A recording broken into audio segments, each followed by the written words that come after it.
In this video, I'm going to roll back the clock on 2021 and take a look at my first year of large format photography and see how I did, and talk a little bit about what it's been like working with this format and maybe even a couple of things I learned along the way. So stick around.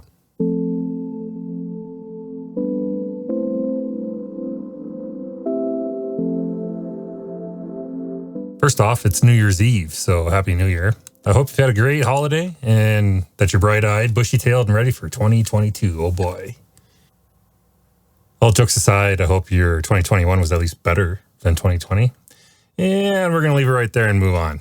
So I thought it would be fun to reflect on my first year doing large format photography and talk about a couple of my experiences working with this format. Then I figured for the second half might be fun to take a look at my favorite images I captured over the year. If you'd rather just skip right to the images, I'll timestamp them below. And I'll link to the original field videos in case you missed those or just want to go back and see them again. As a quick side note, episode 4 from my fall series from Zion National Park is still going live on Sunday as planned. So keep an eye out for that. I didn't want to interrupt the release schedule, so this one's a bonus. You get 2 videos out of me this week. So I bought my Toyo 4x5 and started putting together my kit last January. So it's been pretty much a full year of actively practicing large format. In that time, what has my experience been like?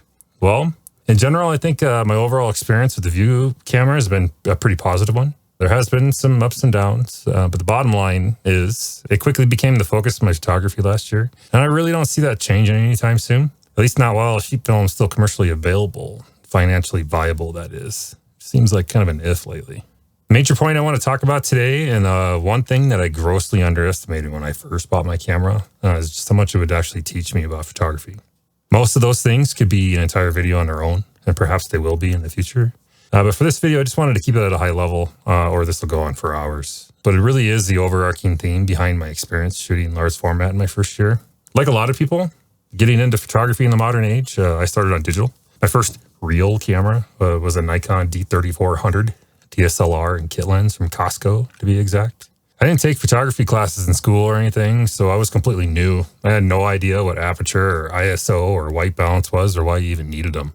For people like me, first getting into photography, there's a huge learning curve right off the bat. And one of the biggest steps you can make, one of the biggest milestones from a technical aspect, is learning to shoot in manual mode. Once you get good at shooting in manual mode and start getting consistently good results that way, you start to feel like you've kind of got a handle on things. Almost like maybe you've mastered everything there is to know about making exposures.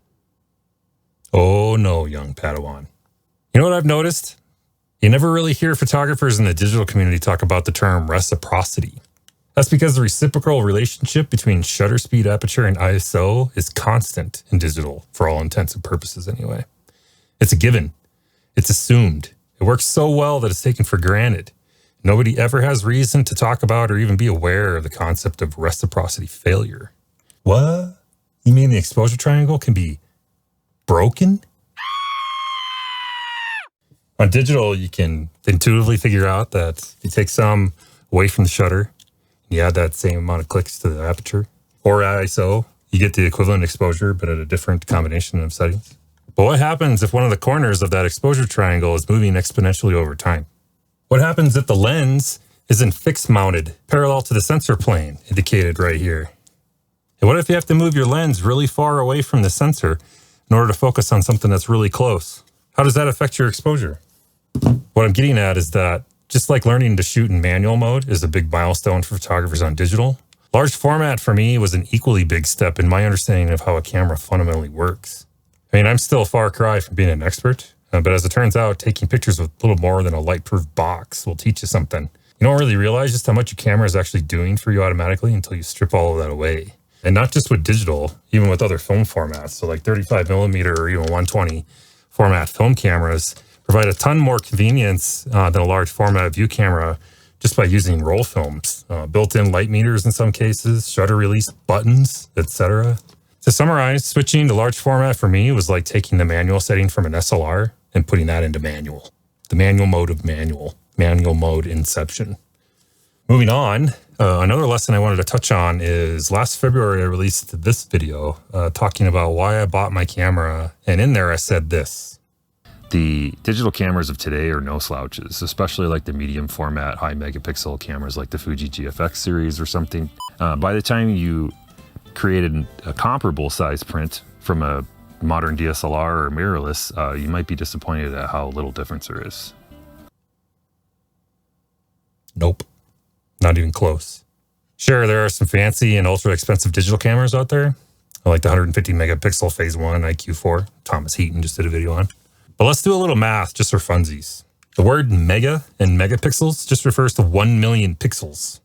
So in terms of image resolution, effective megapixels is equal to the image height multiplied by the image width in pixels divided by 1 million. Typically, you see this value rounded up in marketing materials with digital cameras. And in the case of my Canon 5D Mark IV, it outputs an image that is 4,480 by 6,720 pixels for an effective resolution of 30.1 megapixels.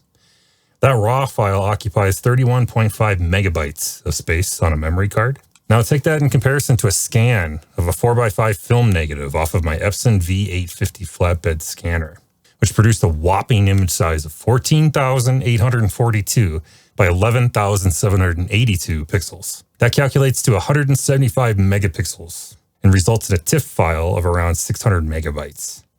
Imagine that. What if every time you press the shutter on your Sony mirrorless, it stored more than half of a gigabyte to your memory card? What if a 128 gig memory card only gave you roughly 200 images? And with the ultra-fine grain of films I'm using, typically ISO 100 or 50, you can't even see the film grain when you zoom into 100% with that scan. That means there's potential resolution that's still being left on the table, even with a 175 megapixel scan. At the risk of beating this point to death, that's just a flatbed scan. There's even higher resolution drum scanning methods available out there. And that's just a 4x5 negative. An 8x10 is 4 times the surface area of 4x5, which means 4 times the pixel count represented digitally. It's insanity. There's just nothing even close in digital yet. And as a side note, it actually represents a pretty significant technical challenge, having file sizes that big. Most of my computers are starting to show their age. And with the chip shortage going on in the world today, it's kind of hard to justify upgrades. They're really expensive and not in stock. And with a raw scan size of 600 megabytes, it means that my Photoshop files, even with minimal adjustment layers, are typically .psb files, the larger ones, because they cross the 2 gigabyte limit of normal Photoshop document files. The reality is, the images that you see on screen here, I have to downres pretty significantly into smaller JPEG files. Otherwise, my video editor just completely freezes and crashes trying to animate the full-size files. All right, enough rambling about that. Let's look at my favorites of last year, and I'll talk a few words about each and explain why I chose it. First, a few stats if you're interested. In 2021, I shot 112 exposures on 4x5 sheet film total. 20 of those were black and white, 27 on color negative, and 65 exposures on color reversal film. All of those I have been filing away inside their protective sleeves into a storage box made by 4x6-inch index cards. And those 112 exposures look something like this. Doesn't really look like a ton, huh? But I spent some time reviewing these 112 exposures on the light table, and I picked out 12 of them as my favorites. That seemed like a nice fitting number, since Ansel Adams said 12 significant photographs in any one year is a good crop. So we're going to stick with that. Full disclosure, some of these exposures were taken in Zion this last fall, and their videos haven't been published yet, so I didn't include those in my selections. There's a couple in there I might have picked as favorites, but I didn't want to spoil it for you. So since their videos go up next year, they'll belong to 2022. Maybe we'll do this again next year, and if they still make the cut, I'll include them next time. So without further delay, let's switch to the light table and take a look at my best of 2021 personal choices. Image number 1 comes from Bryce Canyon National Park this last spring.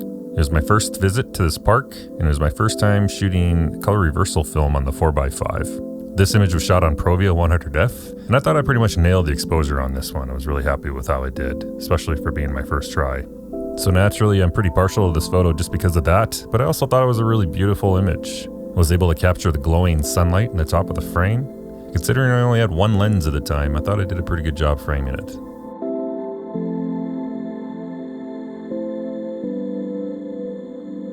Image number 2 also comes from Bryce Canyon, that same trip. And what I was trying to capture here was the profound solitude of this small, singular, lone tree in the middle of this vast desolation. And considering the state of the world when I was taking this photograph, it really kind of mirrored my state of mind. Something about seeing this tree seemingly thriving in what appears to be a really harsh and hostile environment was actually kind of inspiring at the time.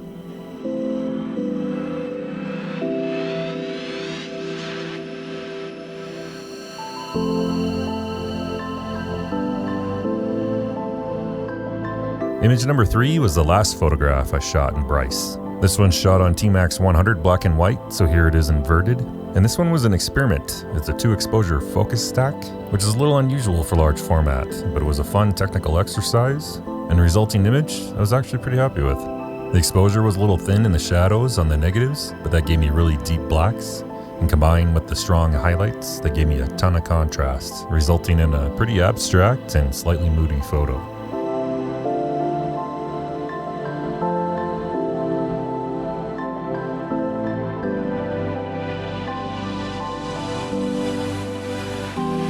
Image number 4 is from southern Utah outside of Capitol Reef National Park.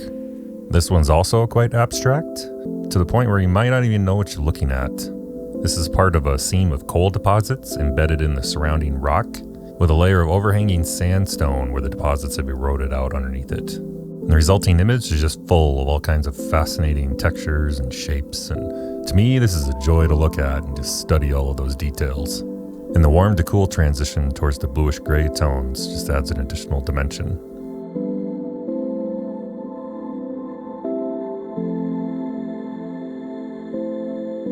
Image number 5 is from the same area, and this one could maybe be considered a technical failure.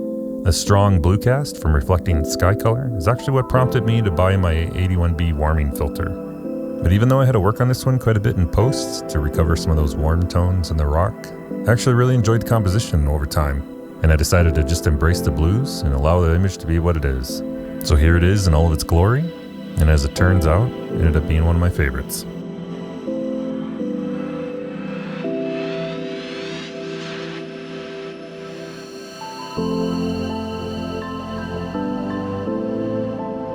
Image number 6 is from right here at home. This is from a series I did where I was testing some new lenses I just picked up.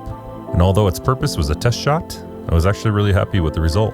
This was shot on Provia 100F, and I thought the color rendition was fantastic. It was also the first shot with my 300mm Fujinon lens, which allowed me to fill the frame with tons of detail from this small section of this massive granite wall.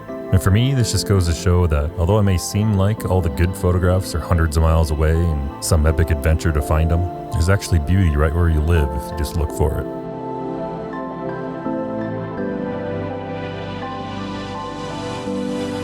Image number 7 is from the Wind River Range in Wyoming, and this trip had me on my toes. There was a ton of haze in the air from all the wildfires on the west, so I focused on details instead, and I came across this pair of river rocks. And this image ended up having more staying power with me than the wider vista shots that I got, probably because of the conditions and the fact that I couldn't shoot what I had gone there for. But I still thought this was a nice find. I really liked the green tones reflected in the water from the surrounding trees, and the contrast of textures between the smooth moving water and the jagged stationary rocks.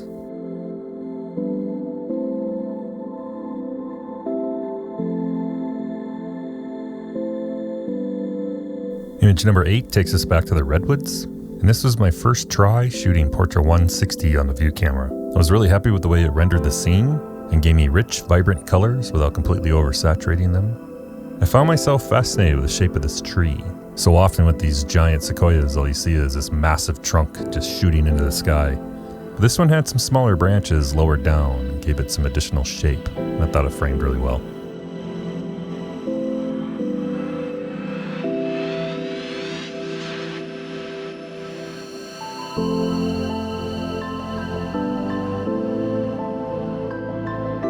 Image number 9 is from the first day of foggy conditions I had in the Redwoods. I had woke up that morning and seen all the fog rolling in and frantically hiked down to this location to frame up this composition. I was originally concerned about all the blue cast and the foggy highlights, but over time I've actually come to like it. I did remove a bunch of it in the final edit, but looking at it on the light table, it's got a certain mood and feel to it that I really appreciate. I'm really happy to have captured this in such fantastic conditions, and as a result, it's one of my favorites of the year.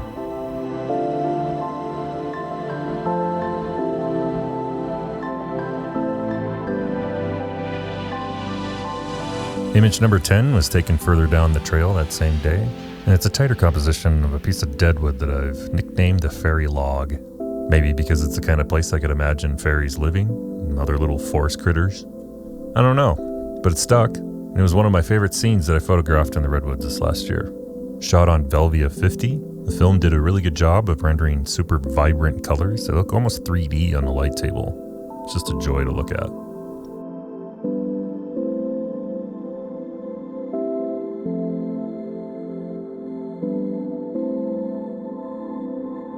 Image number 11 is a close-up shot, a very small section of this massive redwood trunk. I was attracted to these cracked shapes. They're highlighted by this vibrant minty green color with the reddish maroon shadows of the natural color of the bark. And once again, Velvia 50 did a great job of punching up those colors and giving it this three-dimensionality. You might notice a theme in my photography this year with all these close-up scenes and tons of detail. And that's because they're a lot of fun to shoot. I really enjoy the results. And it's becoming one of my favorite ways to use a large format camera.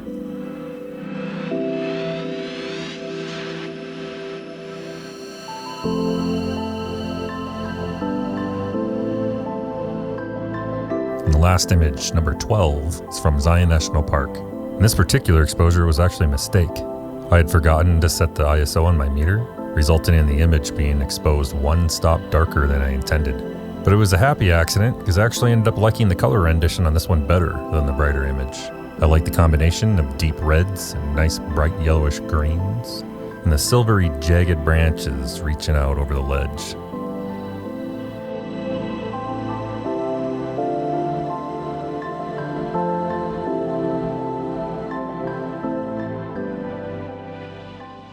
So those are the ones I picked as my favorites for the year. Hopefully you enjoyed this year-end review, and if you did, you can let me know by hitting that like button down below. That sure helps out these small channels like mine. Maybe while you're down there, consider hitting that subscribe button if you haven't already. If I didn't mention your favorite photo for the year, if there's one that I missed, maybe let me know down in the comments. Thanks as always for watching. Happy New Year. Take care of yourself, and I'll catch you in the next video.